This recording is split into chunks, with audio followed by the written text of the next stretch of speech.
Statement, and I give the floor to the representative of Pakistan. Thank you very much, Mr. Chairman. I would like to thank Slovenia and the other co-sponsors for organizing this meeting. Slovenia's strong advocacy for the protection of water resources and related infrastructure in situations of armed conflicts is commendable. I also extend my gratitude to the briefers for their insightful remarks.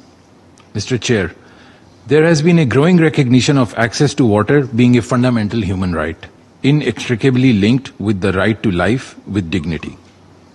Today, in a world rife with both internal and interstate conflict, regional and global peace and security remains on a precipice, with increasing challenges for the civilian population affected by conflicts. This, inter alia, includes attacks against freshwater resources and its related infrastructure, with the aim to render them unfit for use and measures to impede access to water resources. In this context, Mr. Chairman, I would like to make the following 3 points. First, the international law, including both the human rights law and IHL, are clear. Attacks against water resources, related infrastructure, and denial of access to these resources constitute a flagrant violation of established norms and widely accepted principles. The UNSC too, through its various resolutions, has reaffirmed these principles and has also strongly condemned the unlawful denial of such access and depriving civilians of objects indispensable to their survival. Second, all parties to conflict have an obligation to abide by the IHL principles and must refrain from actions that could have serious and incalculable humanitarian consequences. Third, while protection of water resources in situations of armed conflict is of vital importance, we feel that use of water as a weapon, either in a situation of armed conflict or for political purposes, endangers regional peace and security, especially when livelihoods of hundreds of millions of people depend on this valuable and finite resource.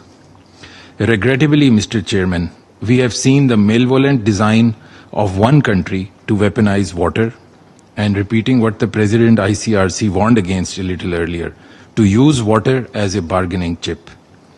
India's decision to unilaterally and illegally suspend the 1960 Indus Waters Treaty, aiming to impede the flow of water guaranteed to Pakistan under the treaty, is a grave violation of international law, including international human rights law, treaty law, and customary international law.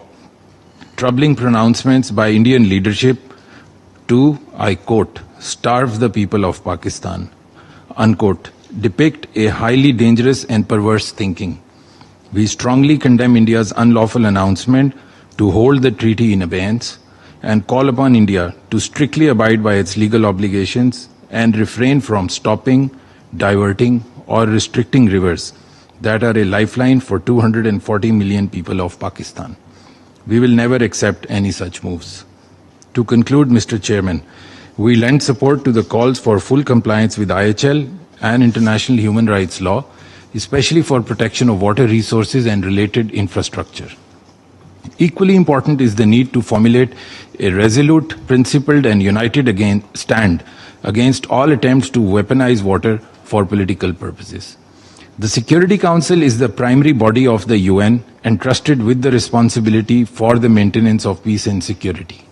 It must play a role by identifying situations where violations of international law, including IHL principles, could jeopardize peace and security or lead to catastrophic humanitarian crises, and act preventively. I thank you.